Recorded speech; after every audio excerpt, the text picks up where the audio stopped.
Light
Greetings and salutations. Welcome to Autist Circle number 20, the end of season 1 review. As always, I'm joined by Total Blackout Painting, also known as Fat Dave, and a special guest, Yiz the Eunuch. Welcome. Thank you. Hello. Glad to be here. I'm currently having a lot of technical difficulties with my shit on my side, so we're just gonna run it here on Bleach's channel, and I will I'll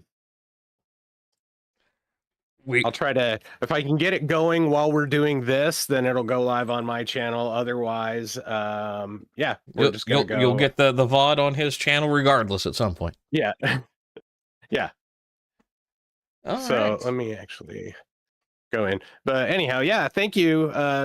Thanks for coming, Yiz. We're doing today Autist Circle number 20. And we're just going to do a review of what we have been doing over the last, or what we've done over the last 19 episodes here. So we're going to cover one work from each artist, and we'll discuss the art, and then we're going to talk more about art in general, because Yiz is very knowledgeable about a lot of stuff, and we want to solicit her opinion on some of this stuff. Indeed. Well, like we talked about before stream, I have some things to say about art and society in general. So we can save that till the end. But I would love to just look through some of the art that you guys have already covered. That'll be fun, and we can save that, my opinions and discussion around it, for later in the stream. So, all right. First off, we'll start. Okay, I think I got mine. I think I've got it going now on my channel. Anyhow, get the fuck out of there. All right.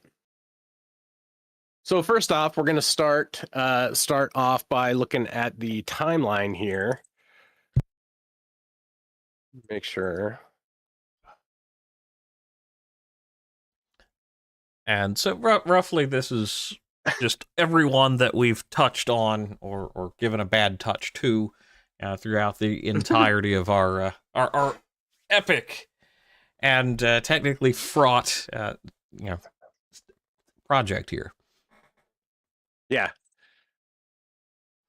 There we go. I've got the right stream now.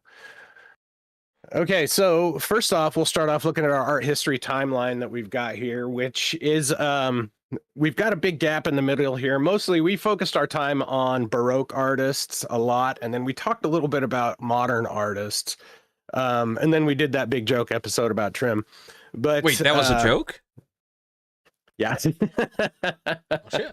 That was one of the funnest episodes we've done. So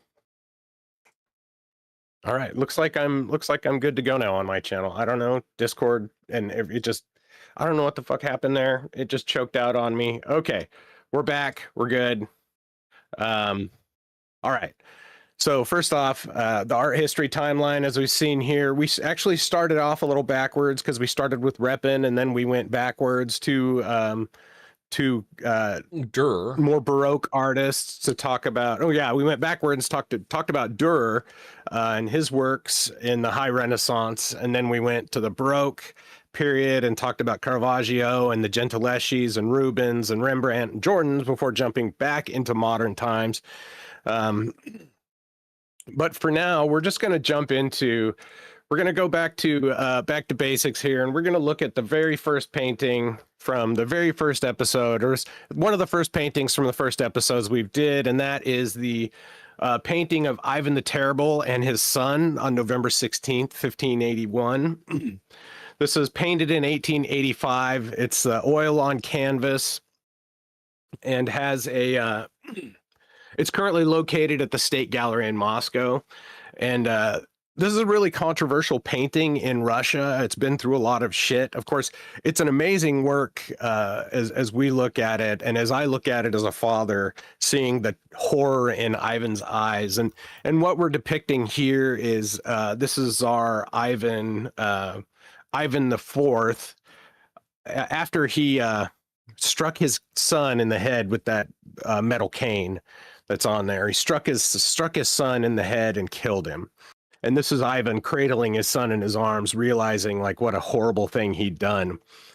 And let's say this painting has had a lot of controversy. In 1913, it was attacked and slashed with a knife by a religious extremist in Russia.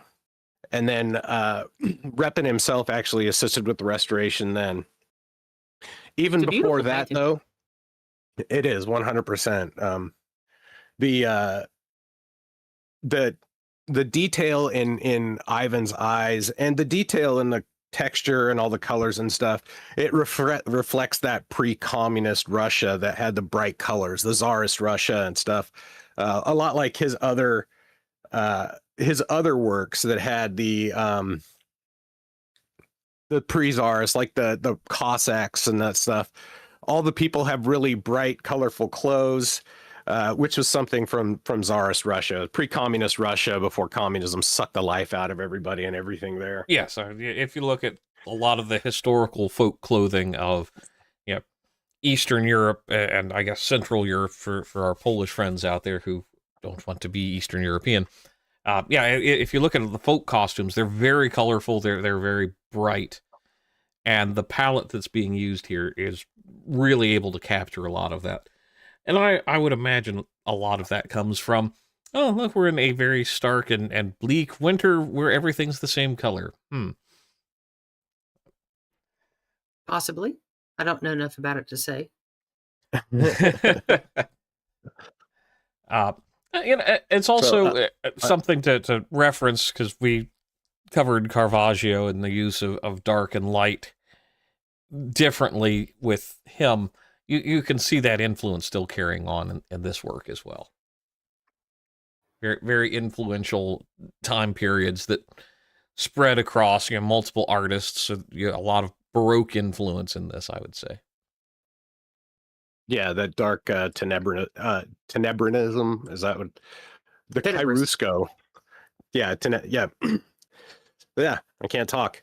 Yeah, it shows a really highlight of the contrast of the bright colors and the dark shadows, and then especially with the powerful, light source beaming in on them from the beginning, just to highlight like the horror in Ivan's eyes, and then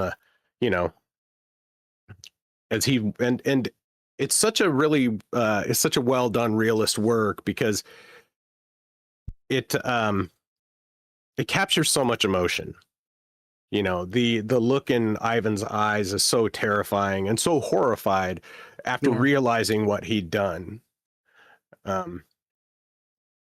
So this painting was also banned by the Tsar at the time, which was one of the first times in Russia that there was state-sponsored art censorship. Not the last time, definitely, but one of the first times of state-sponsored art censorship in Russia. More recently, in 2018, this painting was actually attacked again. Someone smashed the glass on it with a metal pole. Really? And this was at the This was at the fucking museum in Moscow too. So it's like somebody just came in and smashed the glass on it and ended up doing quite a bit of damage to the painting, but it has since been restored. It's been so controversial because it's a commentary on kind of the tyranny of the czars and the lack of forethought that went into a lot of their decisions. And the most recent attack was because that person felt that it didn't accurately represent Russian history. So, which is a little weird. That's strange, because a single painting doesn't represent the entirety of history. It's commentary on a particular time, and especially that particular event with Ivan. Yeah, absolutely. And it's more of a historical work, and it is part of Russia's history. Like, this story is part of Russia's history. It did happen. And whether Repin was trying to make a commentary on the current czar or not, he was accurately representing Russian art or Russian history, which was really his goal, and a realist goals is to accurately represent history so that people don't forget their history, but also to share their culture. So now we've got that one out of the way. I'm getting less flustered now because my tech shit got figured out. We'll just jump over to the next one. The next painting or artwork we talked about, which was, this is Melancholia 1, if I can get it to load all the way.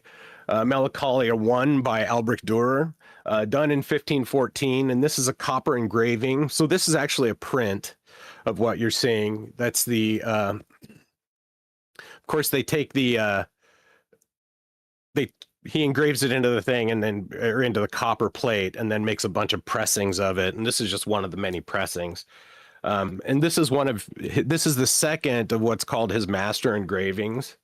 And of course, you can see the themes in here. Dürer liked to layer meaning into his stuff. In fact, a lot of that high Renaissance art is filled with esotericism and numerology, stuff like that. They were just it's like edgy, kind of experimenting with that stuff back then. They were just learning about it. But also, it is a tie back to spirituality that we have lost in the modern age. So, as we can see, this is with the compass in the angel's lap, representing more of the mathematics, the sphere on the ground. There's just a lot of stuff in here. The focus of it is the frustration at the limits of reason and art. Of course, that's kind of something that goes along with esoteric thought, is that they are believing in something deeper. or trying to uncover something deeper. Whether it's there or not, they're still trying to work to uncover a hidden meaning and a hidden truth. So outside of all the weird stuff in here, there's or the, you know, the weird meaning and whatnot, or the allegory, there's a lot of amazing detail that's put into this, considering how small it is, because it's not huge. It's about the size of a sheet of paper, because that's what they would press on it. They would get, like, you know, just a regular standard, not, I don't think it was quite an 8.5 by 11, but it was a very similar size sheet, and that's what they would press, and then they would sell the printings or the engravings. One of the things, and we saw this in his in a lot of his other work, is how he included his home in the his home city as the landscape in the background. And considering this is a copper engraving, the very fine detail on there is really impressive to me. Yeah, engraving work is some intricate art.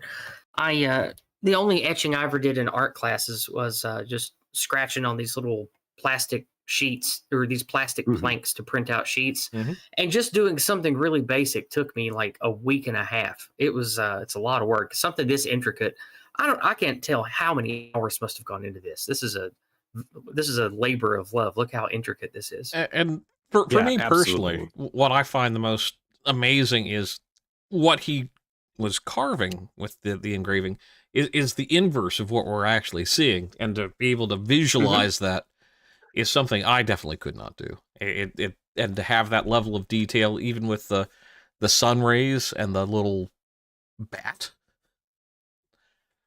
Yeah, the bat holding the Melencolia in the back there. Like the sun rays themselves, the sun and everything, and is such a it's so intricate, and the amount of detail that he was able to get into a little copper plate it's so amazing. And that is, to me, one of the most impressive things about it. Not just that, not the theme is really interesting and impressive, and there's a lot of great allegorical stuff in it, but the fact that he could do it in general is so amazing. And it's really, I think, it's a masterful work, and it's an art that I don't know if it's necessarily lost. There are still people doing engraving today, but it's not as widely embraced. Of course, because we have CNCs, we have 3D printers, we have AI, we have all that shit to do to plant all of this stuff. And let's see, this is the Melancholia 1 is a reference to 3 types of melancholy described by Cornelius Agrippa in one of his works. And it's the melancholy of artist and intellect, which ruled by Saturn, is the note I have here. And then the melancholy of the active person, and then the melancholy of the contemplative. So people who think too much or think too deeply, often suffer melancholy. They suffer ennui and frustration. And then, active people, they suffer melancholy because they reach the end of their physical limits. And then, of course, the artist and intellect, which is really what he was going for here. It's really just showing the limits of human knowledge and the limits of art as he felt it. So with that, we're going to jump over, right? We'll jump into the next one, which is, this is where we jumped forward to Caravaggio. So let me reload this here. This is Judith beheading Holofernes. Oh, I've seen this before. Yeah, this is a beautiful painting. It's really a fantastic work. And of course, it is from, based on Judith 13, book 13. No, chapter 13, verse 7 and 8. She came close to his bed, took hold of his head, and said, "Give me strength, O Lord of Israel." So, of course, for those not familiar, this is the story of Judith, who was Queen Judea, as they were being besieged by Holofernes, who was the king of, where was he from, Bleach? Oh, you had to ask it this time, didn't you? Come back to me in 30 seconds. I'll get it. Okay. So yeah, he was dispatched by Nebuchadnezzar to take vengeance on Israel. And Assyrian. the story goes is that Judith. He was an Assyrian Assyria, general. that's right. Yeah. That's right. They're coming from Assyria to wipe out Israel. So Judith seduced Holofernes while he was besieging the city, got him drunk, and then cut his head off. And that's what we're seeing here. And this led to his army's eventual defeat. And Judith is hailed as a hero, the hero of Judea for doing this. Now, of course, I talked about she held that title for a long time. Too bad Trump has it now.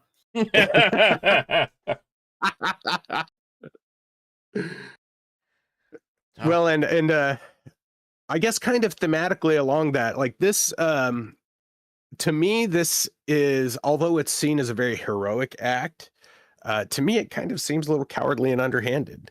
And she didn't face him head on, but she did face him like in a feminine way. You know, she faced him by leveraging her power instead of trying to physically overpower him. She got him drunk. She seduced him. She played on his weaknesses to take advantage of him. Now, again, whether that's honorable or not is a totally different discussion. I personally don't think that's super honorable. And by extension, I think it really talks about the wider issue of Judea, but we're not going to get into that. It's a little more political than we want to talk about. That's definitely a different version of Autist Circle right there. Yeah. And this was painted in 1599 while Caravaggio was in Rome. It is 57 by 77 inches. Ooh, that's a big boy. Yeah, it's a good sized painting. A lot of Caravaggio's works were really good sized, which I think is awesome because it means they take up more presence. And especially with the way he did his work, where you have to face the people in his work. The darkness in the background, which is of course key to Caravaggio's work, forces you to engage with the actual people and the subject matter. Now, of course, there's a lot of action in here with the with the blood spurting. And then one thing that sticks out more among like all the other versions of Judith beheading Holofernes, which we'll talk about a couple extra throughout this, but the one thing that I really like the most about this is his maid Abra, or Judith's maid Abra, the old lady looking on intently with this really, she's got a very intense look on her face, and the way that she has been painted by Caravaggio with the highlights and the markings of her face give her, I think, a very kind of relatable depth, like a spiteful old lady. Yeah, we would understand. We understand why she is so intense, because this is a really intense action. And at the same time, Judith's face is somewhat detached, and she looks, she's not enjoying this, but she looks very, I would say, pensive, and she has great concentration, as you would need when you're chopping a fucking guy's head off.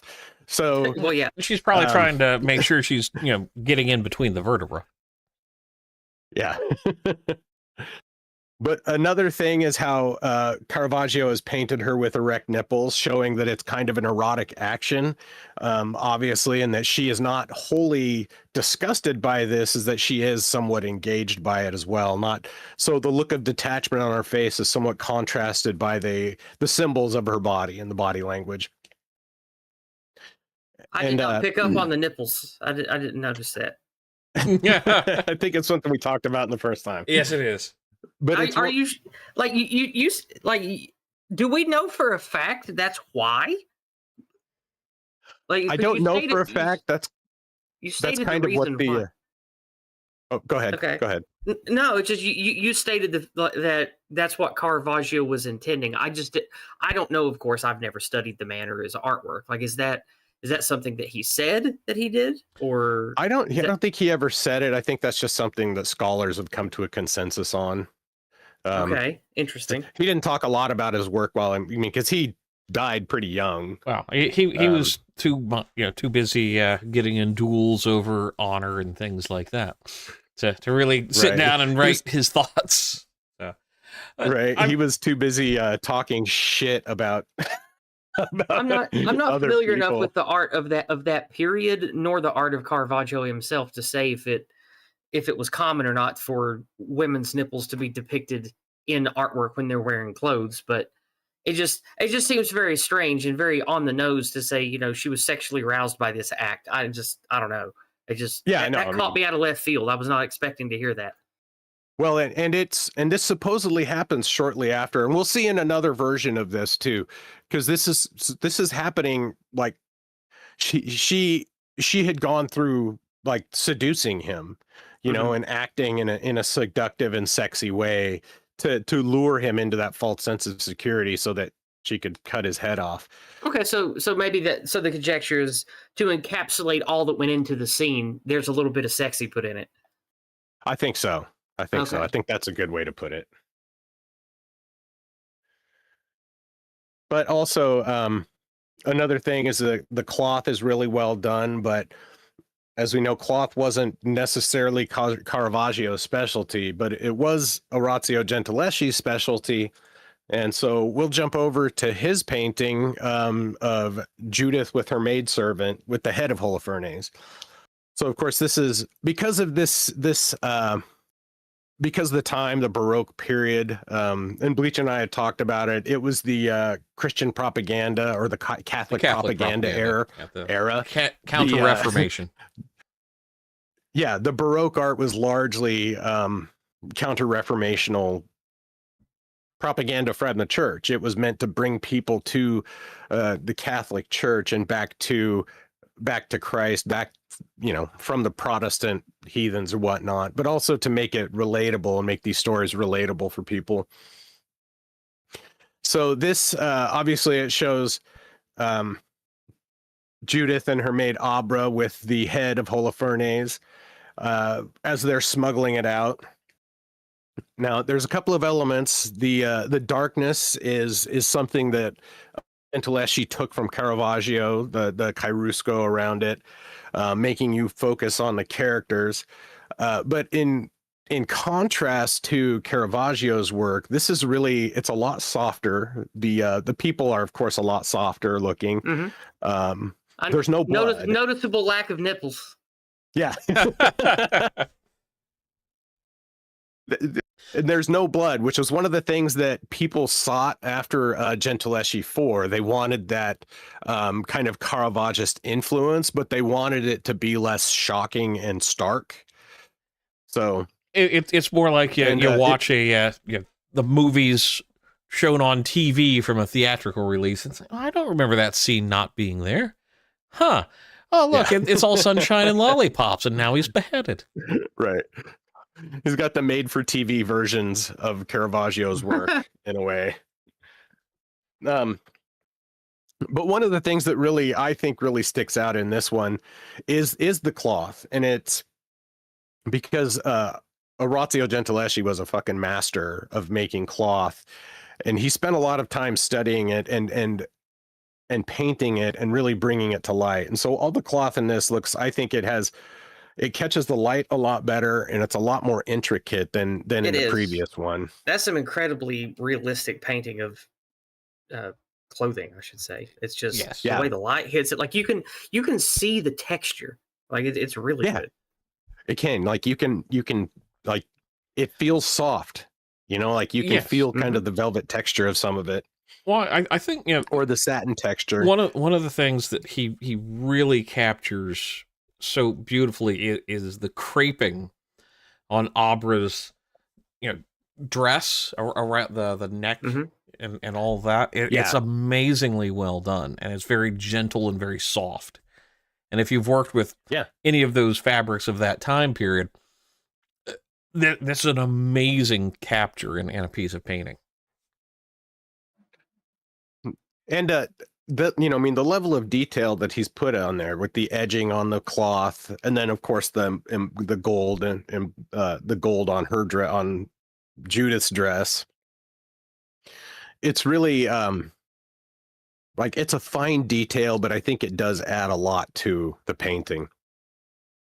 And this is another big painting. This one's also, it's like 74 inches by 56 inches. Ooh, that's a big one. It's another, yeah. And it was a private commission painted in Rome between 1608 and 1609. So not long after Caravaggio's painting of it. In fact, it seems like Caravaggio's painting of it, it really prompted a lot of other people to make paintings of this, of that scene. Caravaggio was really he was a really important figure for, that Baroque era, and his work and his push towards the realism from the previous, even high Renaissance and Mannerist stuff. It doesn't capture human form and realism in the same way as the Baroque art does. Mm-hmm. So this also shows Orazio like to reuse models. So let me see. So this is the woman playing violin.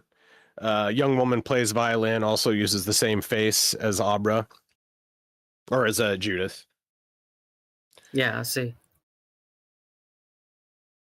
Okay, so then we'll jump over to the next one, which is another.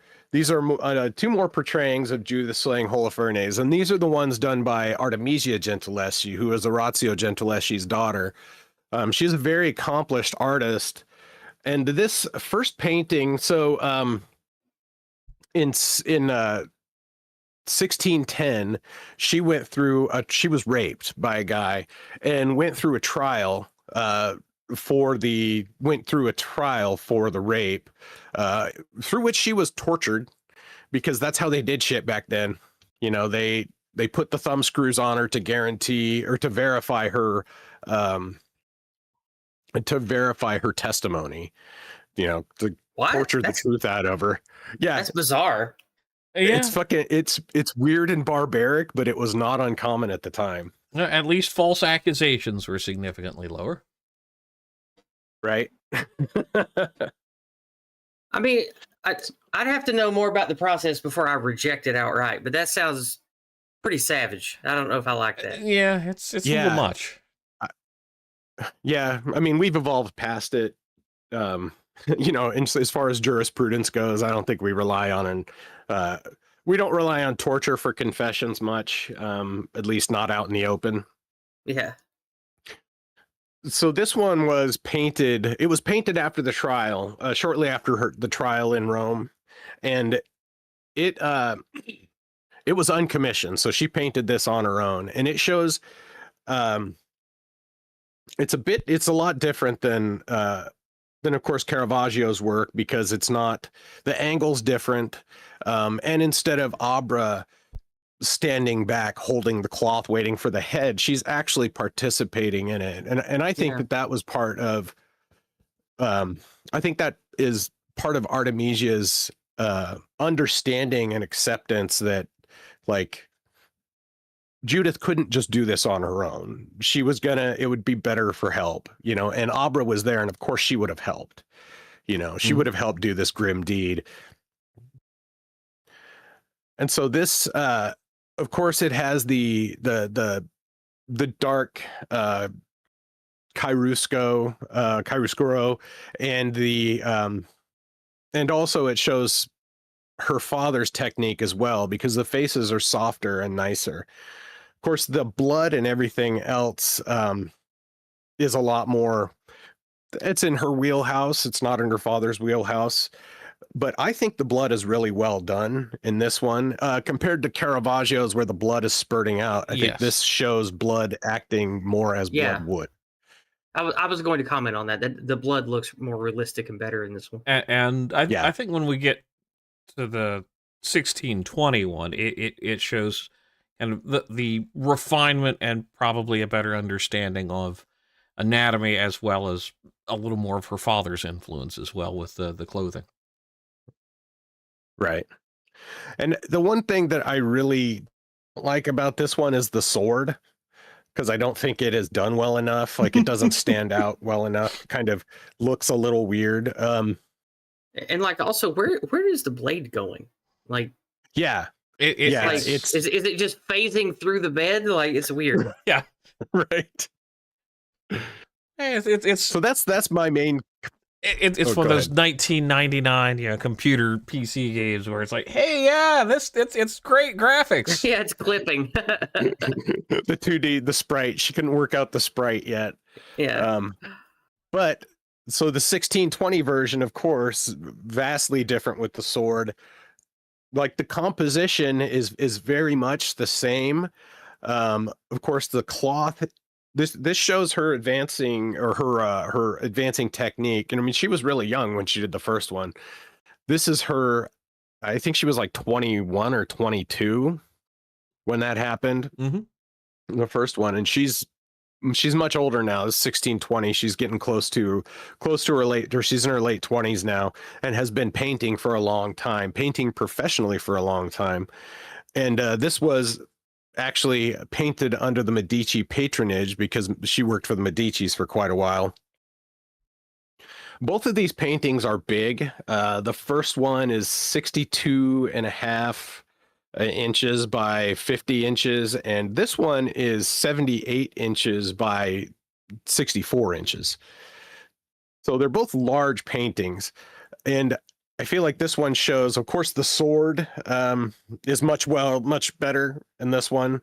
Yeah. The blade is well done. The cloth, she's taken her father's teachings and applied it to make the cloth really part of the scene. And if you really start looking into it, the light and everything, the way it plays off the cloth, I think is really amazing.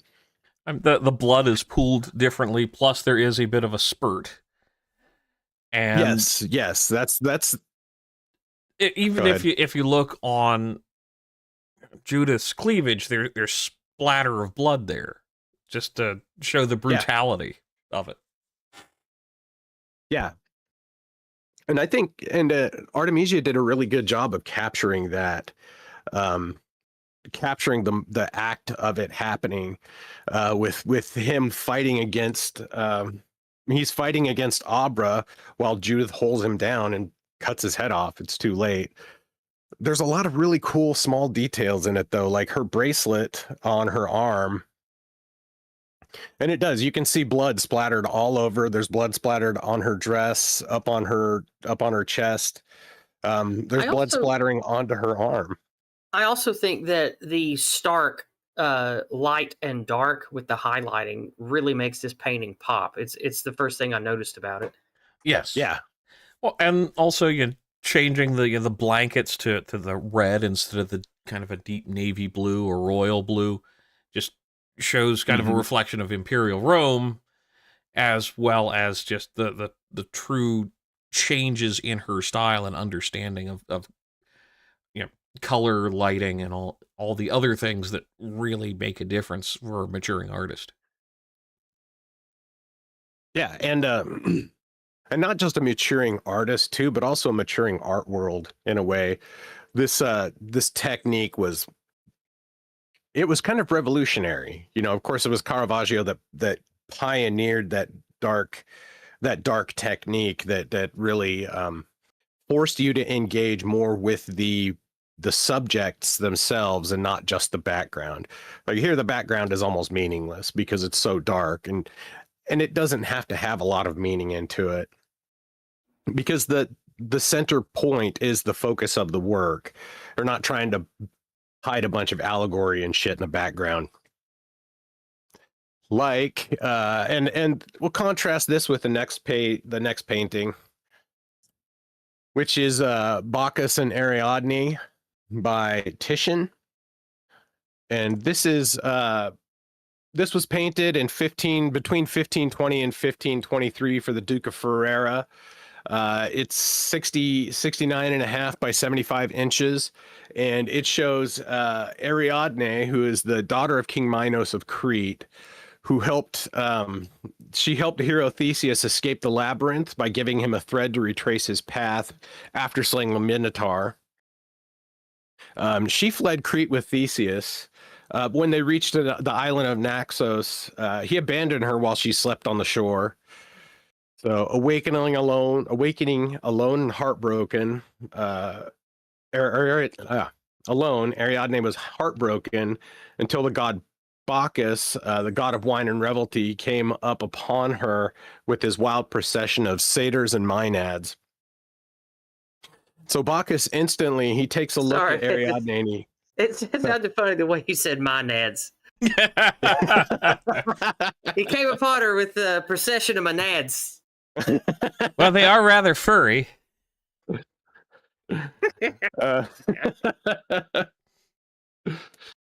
But yeah, so Bacchus instantly fell in love with her, and that's what we're seeing here is Bacchus jumping from he's leaping from his chariot to embrace Ariadne.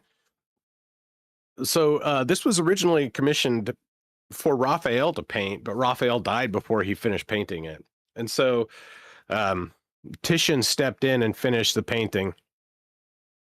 Now, this is because this is the high Renaissance painting. It doesn't have that same darkness that we see. It's a big light painting, very different than the Baroque works. Yeah, definitely. And this one has tons of stuff layered into it, from the, the satyrs with the hog. There's a satyr with a hog leg, the maenads dancing, and this little satyr dude in the middle he showed up in a lot of Titian's works. So the cheetahs though are something, because this was 1500s Europe, that not everybody had a chance to see a cheetah. Mm-hmm. It was a rare thing to see a cheetah. But the Duke of Ferrara had some in his personal collection, or had some in his zoo, and that's what they think those were based off of. Mm. All right, moving along. We're going to look at the Hell panel from the Garden of Earthly Delights.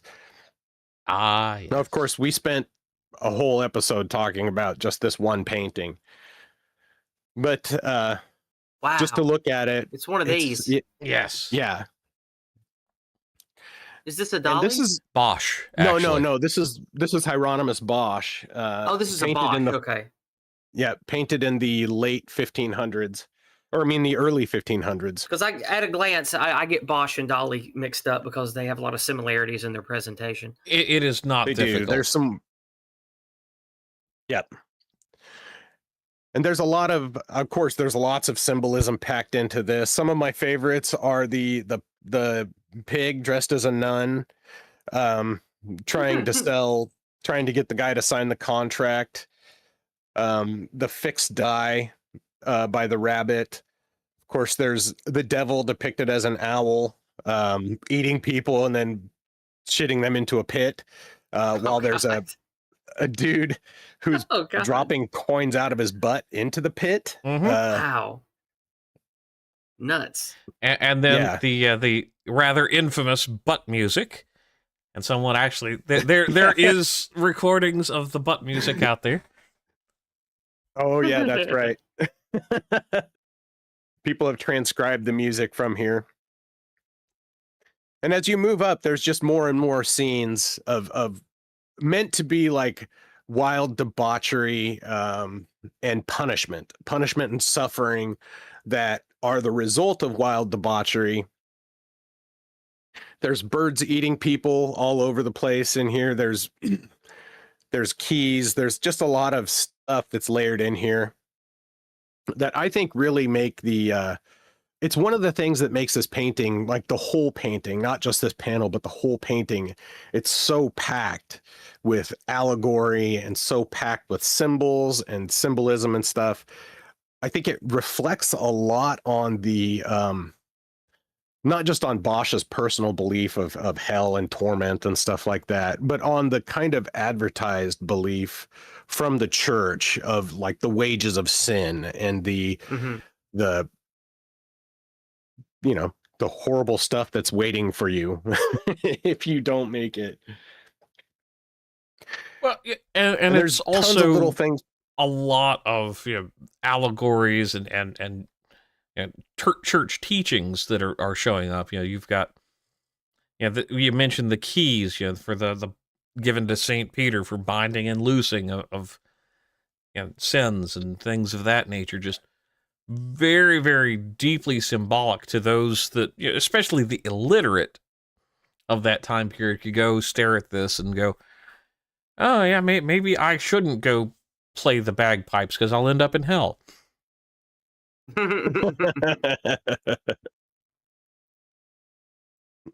And the flaming background is thought to be a reflection of the big fire that happened in his hometown, which it burned down like 4,000 houses and killed tons of people. It was a huge fire. That was it was a crazy. Yeah, like I didn't even think there were towns that had that many houses back then, but that's just that's just me being ignorant. Well, people didn't live in holes in the ground. Come on now. Yeah, I know. Well, I think we talked about it before, but you see that very emblematic structure that looks like a Dutch windmill kind of in the back center there. So I think that's where a lot of maybe this is his hometown burning came from. Yeah, maybe. That's the because of course he was Dutch, so that's the supposition there. So moving right along, we're going to jump to Judith with the head of Holofernes, and this one was done by Rubens. Okay. This one shows Abra as the older maid. This is not as she's in the act of killing him, but shortly afterwards. Now she has exposed breasts, or the exposed breast, which Rubens painted lots of tits, but I think it's kind of meant to show the immediacy of the act after, like, she'd seduced him, like everything was maybe getting a little out of hand. He got drunk and handsy. She chopped his head off. This is a great study of light, and not just the figures and the soft, kind of round people, or not round, but plump and curvaceous people that Rubens was known for painting. But also the great detail that goes into, and his use of light.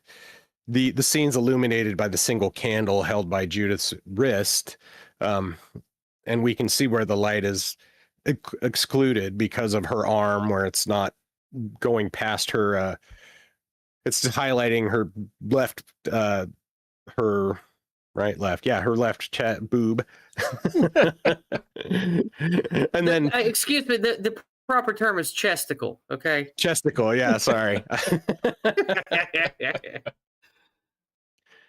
And of course, again, the darkness shows how much of Caravaggio's influence was in there. And speaking of the darkness, hop over to the Night's Watch here. Excellent. By Rembrandt. This is a gigantic fucking painting. It's 11 feet by 11 feet. Commissioned in 1639 by Captain France Bennet Koch for his civil militia. It was completed in 1642, and it highlights, Rembrandt's use of light and his ability to capture characters and capture a big scene, which was something that he was really sought after for. All right. Not going to spend. We're running low on time, so we're going to keep going.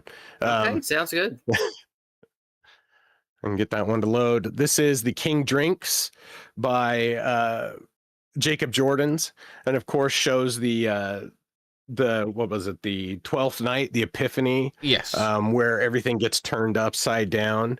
Of course, we covered it before, all the different inverted elements in here, where the doctor is drunk and puking. The carver, who's supposed to be maintaining order, is acting outrageous. The let's see. The steward and the hangman are the two tags on the floor, showing the inversion of the scene, and the fact that there's no order. It's just a raucous scene of people.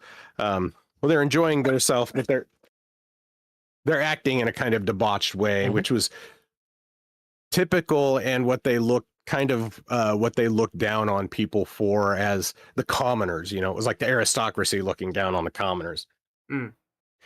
The etching in the background says it's nil similibus insano quam erubis, which is nothing is more like a madman than a drunkard. And that's a quote from Cicero. That's pretty good. Yeah. Okay, now I like how jumping busy forward. this painting is. There's a whole bunch to look at. You can look at it a long time. There is. And the more you look at it, the more you see. Yeah, that's what I was just noticing when I said that. And the mirror. Yes, that's what I wanted to highlight. Shows the back of the woman's head. Yep. Yeah, go ahead. No, it's just that, and then you get the reflection in the picture and a few other places that you can really tell that not only did Jordan's go and say, okay, I'm going to include this, but he also had to figure out how to have the models so they would reflect correctly. It's amazing work. Yeah. And this was one of, because this was one of Jordan's specialties was capturing daily life scenes for people. So instead of doing more religious, he did religious work, but he was also very famous for his paintings that highlighted just everyday life and activities. So jumping forward, we're jumping to something totally different. This is the Smoke Storm in the Rocky Mountains of Mount Rosalie by Albert Bierstadt. This was painted in 1866. It's oil on canvas. It is 7 feet. It is. It's huge. It's beautiful, and it has so much detail packed into it also, like more detail than you would think would be in a landscape. And because it's so huge, he can put things in here like there's people down at the bottom that you don't necessarily see. There's Indians chasing a deer, or riding a horse chasing. You've got they're chasing some elk. Indian village down in another part of the lower portion by the lake. Yeah. Which was kind of one of Bierstadt's hallmarks, of course. That was one of the things from the school of work that he was from. This painting was called the Cathedral of Light by the New York Times at the time. And of course, it displays Mount Rosalie, which was a mountain that he named after his wife because he was out exploring, like we talked about. He helped chronicle the West. Especially attached to the railroads. Yeah. A lot of the exploration was attached to the railroads. And then when it wasn't attached to the railroads, it was attached to the cowboys and the ranchers and farmers. And so the next painting is When the Land Belonged to God. And this is by C.M. Russell. Painted in 1914. This is 40 by 60 oil on canvas. And it's currently at the Gilcrease Museum in Tulsa, Oklahoma. Of course, I saw this this I think was on the cover of one of my history books when I was a kid growing up. And it's an idealized version of when before the buffalo hunts. And they killed off all the buffalo, which was a surprisingly short period of time. And by the time he had painted this, Montana. So by the time he had painted this, Montana was starting to become more not industrialized, but it was starting to become settled and more there were more people moving in there. Of course, it was actually industrialized too, because they were bringing railroads and shit in. And Russell kind of lamented the loss while he welcomed the expansion of the West, but he lamented what we lost. And this is what this painting is about. It's When the Land Belonged to God, and it shows the giant herds of buffalo that used to roam the land. I love the beautiful rose and purple and lavender. Like, you don't see a lot of that in paintings. It's very well captured. Yeah. And it captures a very it's I mean, if you've ever seen a Montana sunset, Hmm. he captures it beautifully. Yes. It's a big, Not big Montana sky specifically. country. I haven't been, but yeah, I've been to the Great Lakes area and I've been out west a lot, and that is what a lot of the sunsets look like out there. And Yeah. and really just Yeah, and- handling like the delicate colors that do show up, because you do see in the spring these bright, just gorgeous, vivid greens that you don't see any other time of the year, but it's popping up here. It's amazing. I've actually gone back and stared at this for maybe a little too long. It's a phenomenal painting, and it really kind of is a nostalgic painting to me because it calls back to a time. Of course, I'm nostalgic for a time I've never been to, but it calls back to a time before the settlers, before all that stuff, and where Russell really felt he romanticized it a bit because that was the era he grew up in. So jumping forward, this is Frank J. Hayes. He's the only photographer we talked about this season. And this is the picture that he took of the Grand Canyon at the Yellowstone, of the Yellowstone and the falls.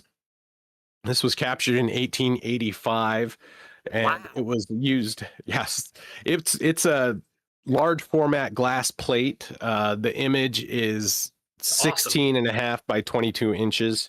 When it's fully developed. Yeah. And one of the things that I really like about this is that you can see at the bottom of the painting in the middle, that's the outcropping that he's standing on to take that painting or take that picture. Huh. And it wasn't like there were roads or anything like that. You know, So he had to haul all his shit in himself. Yeah, I was going to say he had the mountain climb down there with a bunch of crap on his back to take that. That's cool. Yep. Well, and the other good thing is if you go to Yellowstone to this day, they've got this as part of the areas you can go view, and it's called like Artist's Point or something of that nature. I can't remember exactly. And it's this same view, and the down tree limbs are gone, but the rest of it's very much the same.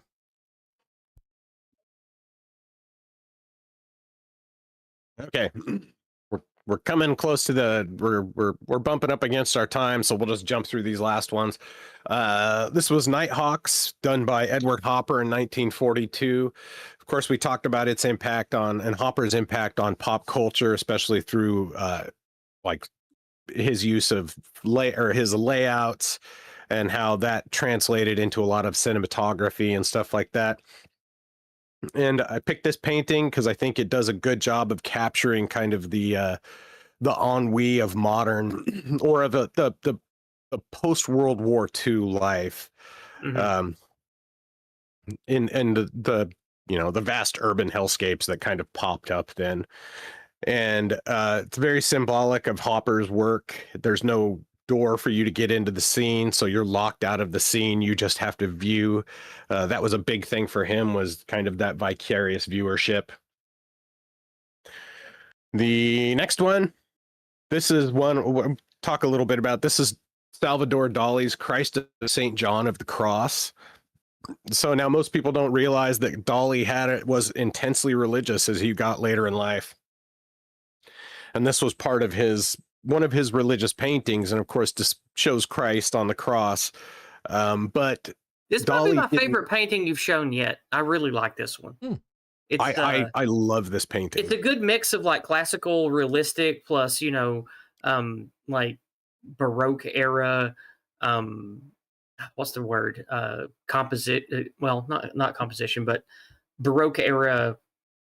Like the darkness. Yeah, the Chiaroscuro. Yeah, I guess I was going to say a color variety, or black and color depth. Yeah. And then of course Dali's compositional weirdness. Like, it's a good combination of those things. I like it. Yeah. Yeah, and this is, I mean, it's at the Glasgow Art Museum in Scotland, and it's apparently one of the most visited paintings there, which is understandable. It's a very tall painting. It's 81 inches across and almost 7 feet tall. So when you see it, it towers over you, and you really get that looming presence of Christ on the cross looming over you. And of course, Dali didn't there's no blood, there's no thorns or anything like that, because Dali felt that that like suffering really detracted from the message of Christ's sacrifice, and that and so he often depicted in his depictions of Christ, he always depicted him as perfect, unscratched, unscathed, because that's how he felt about Jesus. Cool. Okay. Next one, Christina's World by Andrew Wyeth. This was it's egg tempera, which is a very unforgiving medium, which means that it had to be a very precisely done painting. Of course, this shows Christina Alvaro, who was a friend of Wyeth's, a woman who she didn't have the use of her legs, but she refused to use a wheelchair, and so she would drag her around everywhere. And that's Defiant to the end. I like it. Oh yeah, absolutely. Well, it's fascinating when you see one of the photographs of the old homestead that she had until she died.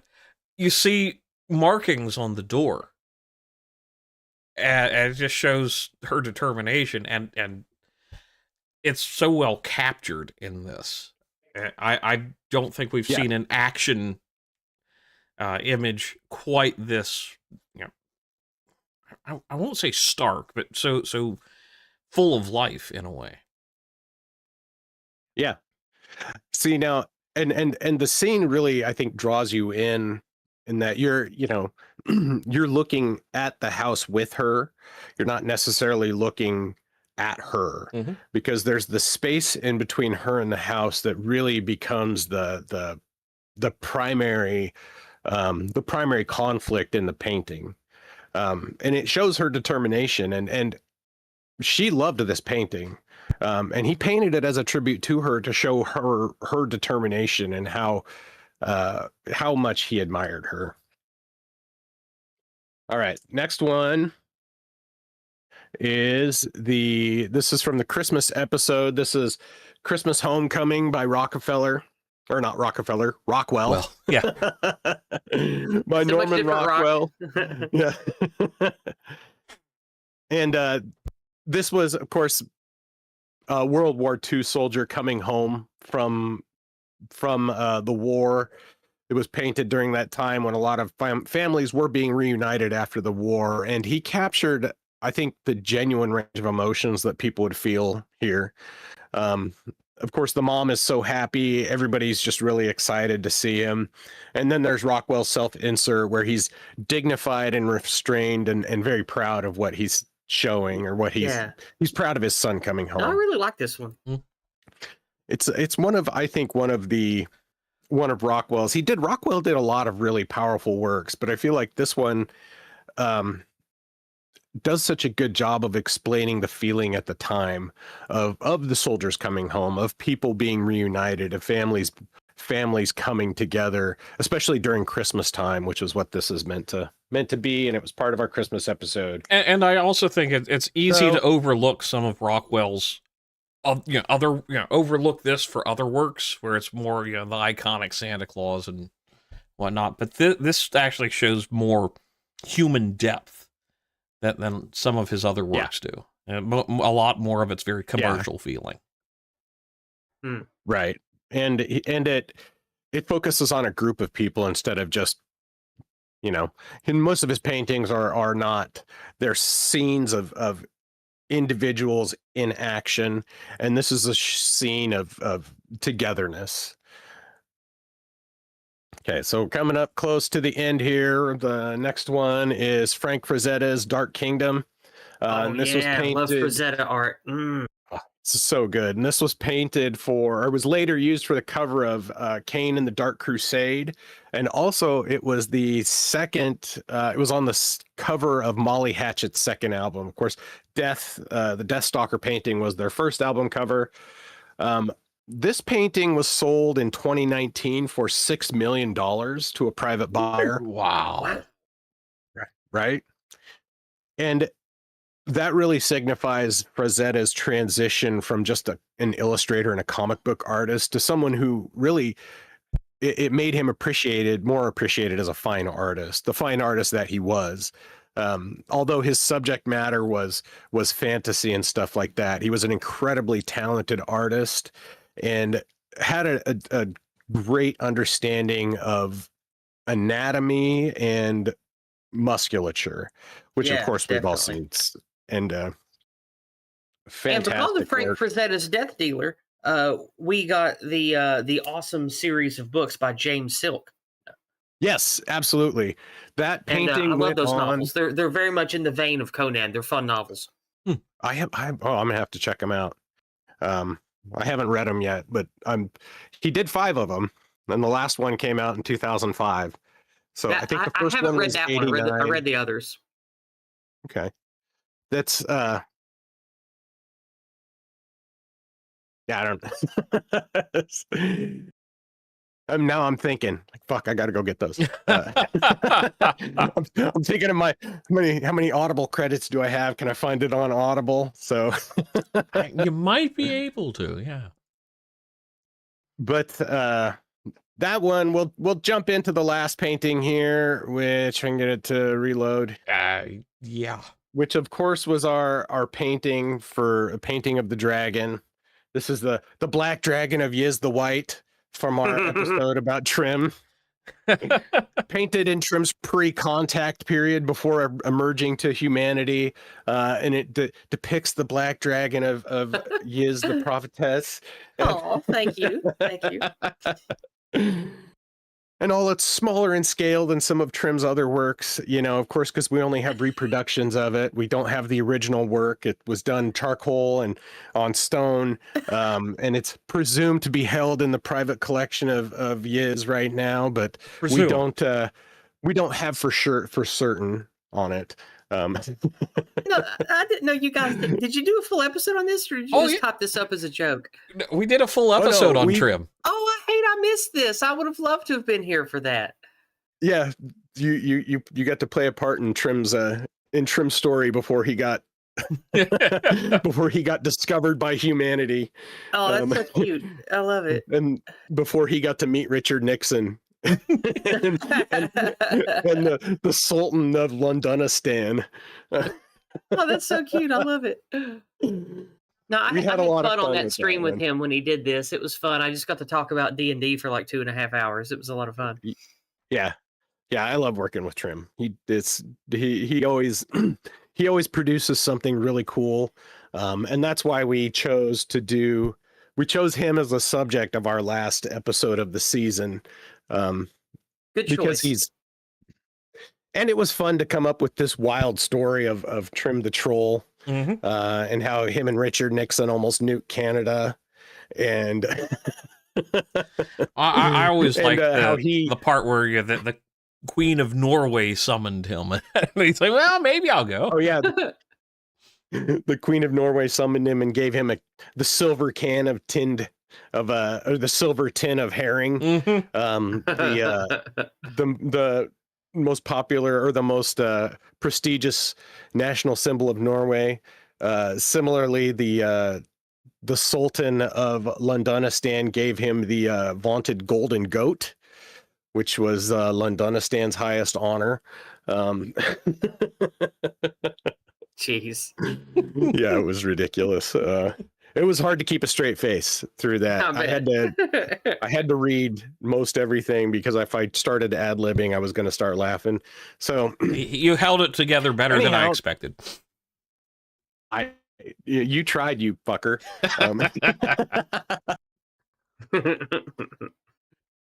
And so that is our final work. We did go over a little, but I'll blame technical difficulties at the beginning before OBS decided to start acting right. But yeah, those were our 19 works from the season for this season of Autist Circle. Next, I think we're going to take, I don't know if we're doing next week or not. I haven't decided if we'll do next week or take a week off. Yeah, we'll talk about that later. But next season, we're going to start with Raphael, and we're going to move on our way on up. We'll cover artists like Gustave Moreau, H.R. Geiger, and Gustav Klimt also. We're going to talk about Art Nouveau. We're going to talk about symbolism. We're going to talk about realism. We've got Caspar David Friedrich in there to talk about the romanticism and romantic period. So we're gonna cover a lot more in the next season, and yeah, I hope for you guys to join us then. Indeed. Yeah, So- it's been a lot of fun. And Yiz, you've got a standing invite if you would like to come in at any point for any of these. Appreciate that. Thank you very much. Just keep me in the loop. I talk to Dave quite a bit. You're welcome to message me whenever you like as well, Bleach. Thank you. Awesome. All right. Well, that's been season 1 of the Autist Circle, folks. Thanks for coming out. Yeah, it's been a wild ride and a little bit of an unexpected project, but it's been a lot of fun. It has. Well, It has. The little I've listened, I've certainly enjoyed it. I hope you guys continue enjoying creating these streams. They're quite lovely. Thank you. And with that, we will transition out. I will see you folks later. Cheers. Good night.